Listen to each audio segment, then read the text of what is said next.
So this week, the mysterious global overlords who choose what are read in a lot of churches each Sunday, they set the schedule of readings we know as the Revised Common Lectionary.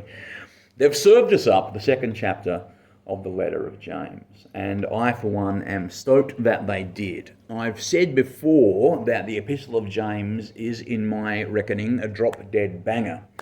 If you have a favourite book of the New Testament besides the four Gospels that isn't James, well, to disagree with Martin Luther, I would say you may well be doing the Bible wrong. But fear not, there's still time to correct the course of your life. Be alert, not alarmed, is what I'm trying to say. Amongst other straight-shooting teachings for early followers of Jesus, very early followers of Jesus, mind you, James writes this: so faith by itself, if it has no works, is dead.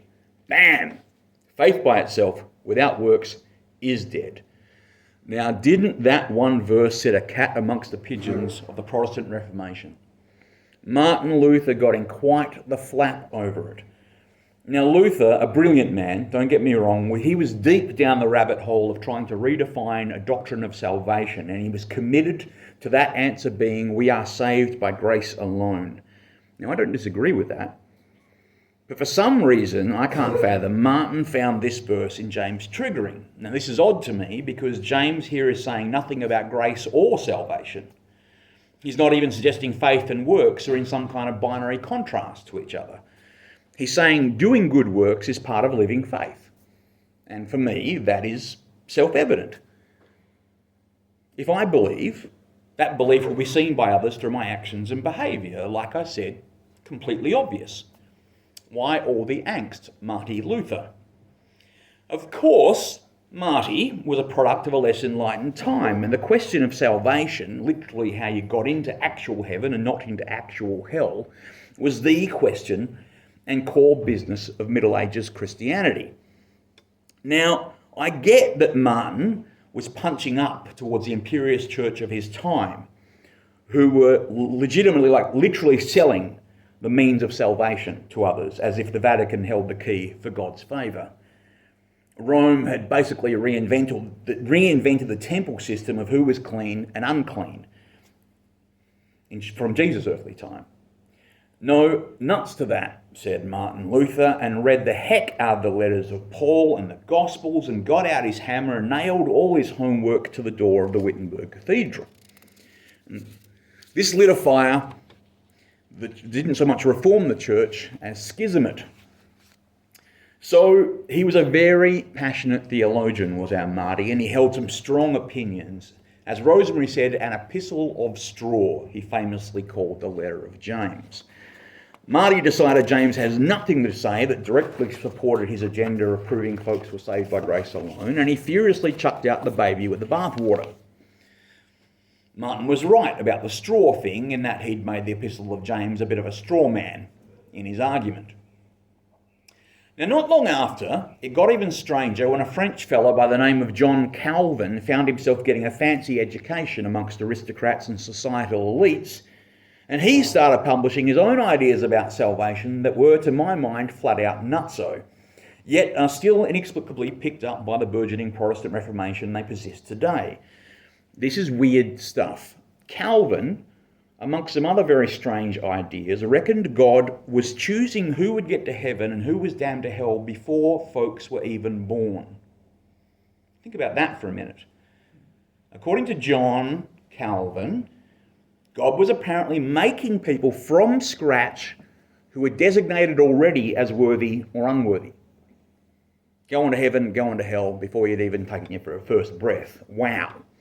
I have at least as many problems with that as I do the Roman Church selling salvation on the Middle Age equivalent of Gumtree.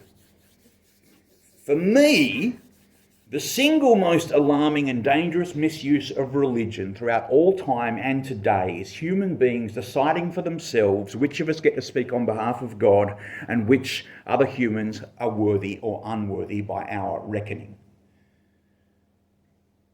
Words like hubris and heresy don't even capture that for me. I call it sick, both psychologically and spiritually. Now, you might say it's incongruous for me to be intolerant towards the intolerant, but Jesus blazed a path here.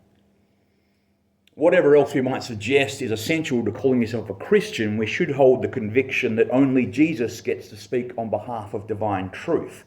Not John Calvin, not the Pope, not some cashed-up televangelist flying to the next sold-out arena in his private jet, or having confidential backroom meetings with the Prime Minister. While we ask, what would Jesus do, we should also ask, which human being would Jesus not welcome? Here's a hint. It certainly wouldn't be the poor, the disenfranchised, the unwell, or the down on their luck. Let me shift gears here and show you some photos that got shared on Facebook over the weekend. Emma, could you please bring them up? There we go. So who could it possibly be, this handsome young man with the abundant facial hair? This is our own Adam C., dressed up in a fancy dress theme for his school's river cruise on Friday night. Now, what possibly was the theme for this fancy dress? Was it modern-day Viking lounging around the house? Well, pretty close. The theme was superheroes from the Marvel movies. Adam here is dressed very cleverly as the superhero Thor as he appears in Avengers Endgame. Depressed Thor, we'll call him. Now, for those who know the Marvel movies, we normally see the character of Thor terribly powerful, terribly muscular and crazy handsome, a paragon of strength and masculine beauty. But in Endgame, we see something else. We see a Thor who's fallen into depression, into despair, lost purpose, lost belief, and let himself go. Now, the dramatic contrast between given up on life Thor and superhero Thor is played to great comic effect, but it also leads to an inspiring and poignant moment, which I believe Adam is evoking the energy of in the photo there on the right, the I'm still worthy moment. As the story plays out, Thor finds himself in Asgard, his home, in his depressed state, reminded of who he is. He's still slumming around in his depression wear, which is the outer symbol of his sense of defeat and unworthiness. But then the moment comes. Despite his internal narrative telling him he's fallen and beneath love, beneath recognition, beneath validation and affirmation, he reaches out in fragile hope and calls for his hammer Mjolnir, a wondrous magical item which can only be lifted and wielded by the worthy. The hammer flies to his hand, and Thor, depressed, dishevelled, and downtrodden, tears up with gratitude and wonder as he voices the words, I'm still worthy. There's your salvation by grace, people. Played out in popular culture on the big screen and entering the public consciousness of our young folks with nary a Bible study nor a sermon in sight. Thor living the worst and most pathetic years of his life. And here's where I need to insert a footnote today. Rosemary talked about we can't be sure why Jesus had the response he did to the Syrophoenician woman. For my reading always, and this is purely just my gut, I've read that story as depressed Jesus all my life. Jesus was having a rough day.